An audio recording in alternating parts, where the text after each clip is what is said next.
And సినిమాల గురించి మాట్లాడే ముందు అసలు మీకు బాంబే పద్మ అని చెప్పేసి ఇలా పేరు అనేది ఎలా వచ్చింది? ఎవరు పెట్టారు అసలు? మిస్సమ్మ అనే సినిమా షూటింగ్ జరుగుతుంది. ప్యారలర్‌గా మాది కూడా జరుగుతుంది ఆంధ్ర వాళ్ళ. హ్మ్. రేపు నేను షూటింగ్‌కి రాను. నాకు మిస్సమ్మలో తనికెళ్ళ భరణి గారి వైఫ్ వేషం పడిందని చెప్పా. హ్మ్. చెప్తే పూరి గారు అన్నారు, "పర్లేదు ఎళ్లి చేసిరండి" హ్మ్. అన్నారు. కంటిన్యూటీ అనా పెద్ద మీరు హీరోయిన్ ఇక్కడ లేతే అవ్వదు మరి అన్నారు. కంటిన్యూటీ సీన్ ఏమైనా మిస్ అవుద్దా అని అడిగా నేను. సరే వెళ్ళా. వెళ్తే అక్కడికెళ్ళిన తర్వాత డైరెక్టర్ గారు అన్నారు, "ఈవిడ కాదు కదా నేను చెప్పింది" అన్నారు. హ్మ్. ఎవరంటే బెంగుళూరు పద్మ అని. హుహు.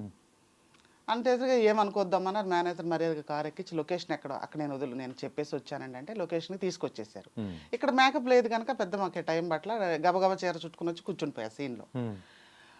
పూరి గారు అడిగారు ఏంటి అని. నేను తర్వాత చెప్తానన్నా. హ్మ్.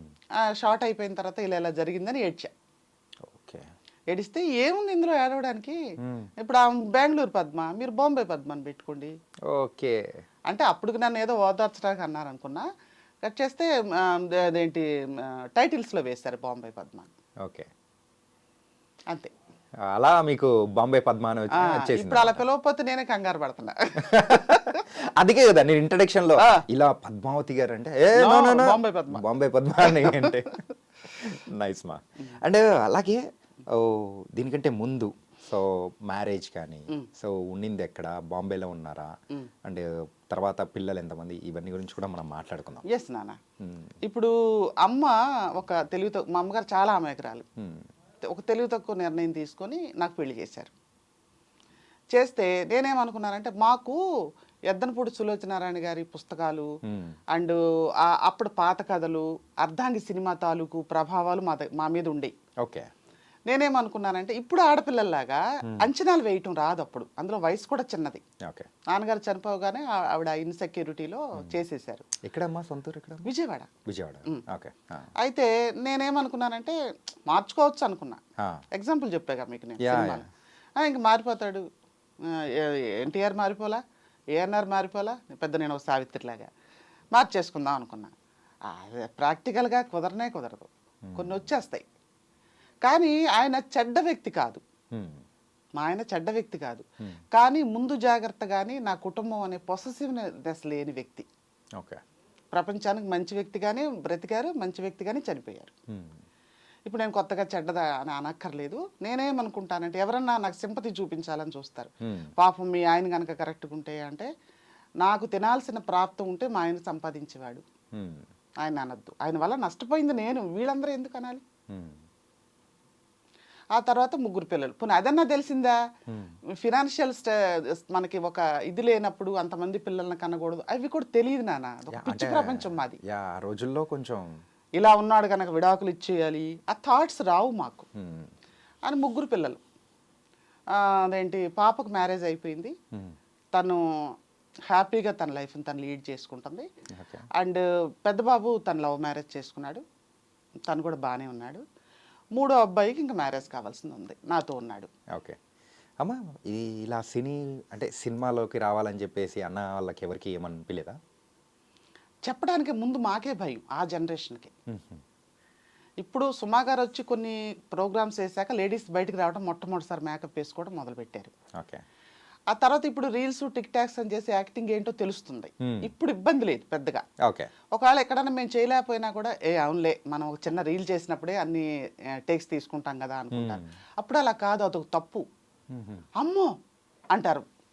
గుండె జారిపోద్ది మనకి. అందుకని కొంతమంది ఇన్నర్ సర్కిల్‌కి చెప్తే వద్దొద్దు. అసలు ఇంక నయం ఎక్కడన్నా అనేవు హుహు. అన్నారు. ఇంక అందుకే నేను అప్పటికే బాంబేలో చిన్న జాబ్ చేస్తున్నా. ఓకే. సర్వైవల్‌కి ఏదో జాబు. హ్మ్.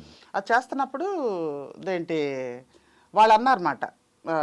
ఒక 1 ఇయర్ వరకు మీరు ఈ ఇల్లు ఫ్రీగా వాడుకోవచ్చు. హ్మ్. ఏదైనా జాబ్ చూసుకోండి అంటే, నాకు వంట బాగా వచ్చు. హ్మ్. అండ్ యాక్టింగ్ బానే వచ్చు అని అనుకుంటున్నాను కనుక, ఈ హ్మ్. రెండిట్లో సెటిల్ అవుదాం అనుకున్నా. ఓకే. ఆలోచించి ఒక మంచి ఇన్‌స్టిట్యూట్‌లో ఒక చెఫ్‌గా కోర్స్ చేద్దామా? లేదంటే యాక్టింగ్ క్లాసెస్ తీసుకొని ఇలా ఎళ్దామా? హ్మ్. ఆలోచించుకుంటే మా కుటుంబ సభ్యులతో కూర్చొని ఆలోచించుకుంటే వాళ్ళేమన్నారంటే, "నువ్వు ఇంకా హోటల్ సైడ్ అంటే మొత్తం చాకరీ మీద ఏసేసుకుంటావు. ఇదే బెటర్" అన్నారు. హ్మ్. ఇటు రావడం జరిగింది. అప్పుడు కేఎన్‌కే. ఆ! కేఎన్కే అక్కడ నుంచి సర్టిఫికేట్ తీసుకురావడం, మ్మ్. ఇంకా రెడ్ కార్పెట్ వేస్తారు, ఇంకా ఈ డబ్బులు లెక్క పెట్టుకోవడమే అనుకున్నా. మ్మ్. వచ్చిన తర్వాత ఆయన ఎందుకు గొలుసు ఉంచుకో అమ్మా, తాకట్టు పెట్టుకో అవసరం వస్తుంది అని అన్నారు. మ్మ్. అప్పుడు అర్థమైంది. ఓకే. కేఎన్కేలో మీరైతే ట్రైనింగ్ తీసుకోవడం మొదలెట్టారు. ఓకే. ఆ సర్వైవల్కి ఏదో జాబ్ చేసేవాళ్ళు అన్నారు, ఏం జాబ్ అది? ఏంటంటే అది అరబిక్ కొంచెం వచ్చు నాన్న, గల్ఫ్ కంట్రీ వెళ్ళాను, ఓకే. కొంచెం వచ్చు. మ్మ్. అది ఒక వీసాల ఆఫీస్లో ట్రాన్స్లేషన్ చేసేదాన్ని. ఓకే. మన ఆంధ్ర నుంచి వస్తారు కదా, అవునవును. నాకు ఉండటానికి ఇల్లు ఫ్రీగా ఇచ్చారు కదా, క్వార్టర్స్ లాగా ఇచ్చారు అనుకోండి ఓకే. ఆఫీస్ తరఫున. మ్మ్. వాళ్ళకి ఏంటంటే కపిల్ అంటారు వాళ్ళని, స్పాన్సర్ చేసే వాళ్ళని. మ్మ్. ఆ స్పాన్సర్కి ఎవరు కావాలి, ఇక్కడ మన దగ్గర మ్యాన్ పవర్ ఏముంది అన్న దగ్గర చిన్న ట్రాన్స్లేషన్కి మనకు వచ్చేది. మ్మ్. నాకు వచ్చిన ఒకటే ముక్క అరబిక్. మ్మ్. దాంతో ట్రాన్స్లేటర్ అని పెద్ద బిరుదు ఇచ్చి, ఒక మంచి శాలరీ ఇచ్చి, ఇల్లు ఇచ్చి, అంటే కమిటెడ్గా జాబ్ చేయడం అనేది వాళ్ళకి బాగా నచ్చింది. ఓకే. కొంచెం ఉదయం లేసే అలవాటు ఆంధ్ర వాళ్ళకి మనకి ఎక్కువ ఉంటుంది. ఆ. ముంబైలో కొంచెం లేట్గా లేస్తారు, ఎర్లీ మార్నింగ్ ఫ్లైట్స్ అప్పుడు ఆడప్పుడు నా అలవాటు పనికి వచ్చేది. ఓకే.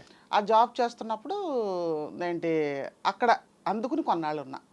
ఏంటి Gulf country story? Gulf country story first నేను వెళ్ళింది నాకు బట్టలు కుట్టడం కూడా వచ్చినానా. అయితే అక్కడ స్టిచ్చింగ్ హెల్పర్గా అని పంపిస్తున్నా. అక్కడ మోడల్స్ నాకు రావు కదా అంటే ఒక అతను ఏజెంట్ మోసం చేసి స్టిచ్చింగ్ హెల్పర్ మీరు అని చెప్పి పంపించారు. ఓ. అక్కడికి వెళ్ళిన తర్వాత ఇంట్లో పనికి పెట్టారు. పెడితే ఎంబసీకి వెళ్ళి చెప్పి నన్ను ఇందుకు తీసుకొచ్చారు, నాతో ఈ పని చేయించుతున్నారు అని చెప్పి నేను అడిగి వాళ్ళకి చెప్పి నేను వచ్చేసాను బ్యాక్కి. ఆయన కూడా వెంటనే పంపించరు, 1 year ఉండవలసి వచ్చింది నేను. 1 year ఉండాలి. అంటే వాళ్ళు మన కోసం, మన వీసా కోసం కొంత ఫీ కడతారు వాళ్ళు అక్కడ. యా. ఆ డబ్బులు వేస్ట్ అవుతాయి కదా, మీరు టికెట్ కూడా మరి వెయ్యాలి కదా అని అంటే నేను ఉన్నా, 1 year ఉన్నా. ఓకే. 1 year తర్వాత వచ్చేసాను నేను. అప్పుడు అన్న వాళ్ళు అక్క వాళ్ళని ఎట్లా? బాబు వాళ్ళిద్దరిని నేనేమో హాస్టల్లో వేశాను, మగ పిల్లలిద్దరిని. పాపకు అప్పుడు కొంచెం ఒక సెక్యూర్డ్ ప్లేస్లో పెట్టవలసిన అవసరం వచ్చింది. అందుకని మ్యారేజ్ చేస్తే పోద్ది అని అటువంటి నిర్ణయం తీసుకున్నా. తన ఫ్యామిలీ మంచిది కనుక సరిపోయింది, కానీ లేకపోతే చాలా పశ్చాత్తాపడవలసి వచ్చేది. కానీ అట్లా దేవుడు కూడా చూసి అరే ఇప్పటి వరకు బాధ పెట్టింది చాలు అని కూడా అనుకుంటాడు. సో కానీ ఏమైతే అక్క హ్యాపీ ఉంది. That was nice. Happy. Okay. And తర్వాత ఇప్పుడైతే సినిమాల్లోకి వచ్చేసారు.